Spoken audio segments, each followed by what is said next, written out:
একদল লোক এগুলো অস্বীকার করবে, থুর মারা যাওয়ার পর আমার হাড্ডি আবার আল্লাহ কিভাবে এগুলো একত্রিত করবে। আল্লাহ পাক রব্বুল আলামিন বলেন, আয়াহসাবুল ইনসানু আল্লান নাজমা ইযামা, মানুষ কি মনে করে আল্লান নাজমা ইযামা, তার হাড্ডিগুলো আমি আবার একত্রিত করতে পারবো না, মানুষ কি এটা মনে করে?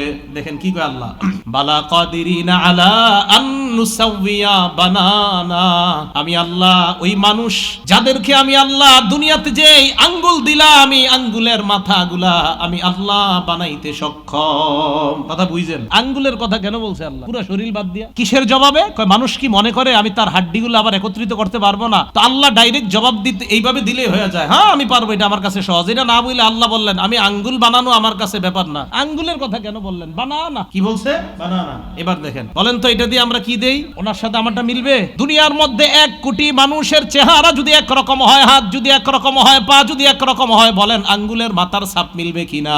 আল্লাহ কয় যেই ছাপ তোমরা দুনিয়াতে একজনেরটা আরেকজনের সাথে মিলে না, দুনিয়াতে যার আঙ্গুল আমি যাকে দিলাম ওই ছাপওয়ালা আঙ্গুল দেওয়া আমি আল্লাহর কাছে ব্যাপার না।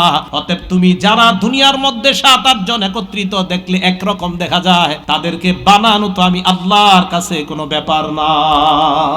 আঙ্গুলের ছাপে আমি আল্লাহ দেওয়া কোনো ব্যাপার না, যেই ছাপ তোমরা দুনিয়াতে মিলাইতে পারো না। তা আল্লাহ বললেন বালা কাদিরিনা আলা আন নুসাউইয়া বানানা, যার আঙ্গুল তাকে আমি আল্লাহ দান করব। মানে তোমাদের দুনিয়ার আঙ্গুলের ছাপগুলা পৃথিবীতে কেউ নকল করতে পারে না, তো যেটা কেউ নকল করতে পারো না এটাই আমার কাছে কোনো ব্যাপার না। আর 7-8 জন দেখতে একরকম, এগুলা তো আমার কাছে ব্যাপারই না। আলা আন নুসাউইয়া বানানা, আল্লাহ তো কাইফা তাকফুরুনা বিল্লাহ, আমি আল্লাহরে অস্বীকার করো কিভাবে? ওয়া কুনতুম আমওয়াতা, তোমরা ছিলে মৃত, ফাআহইয়াকুম, এইভাবে আমি তোমাদেরকে জীবন দান করলাম।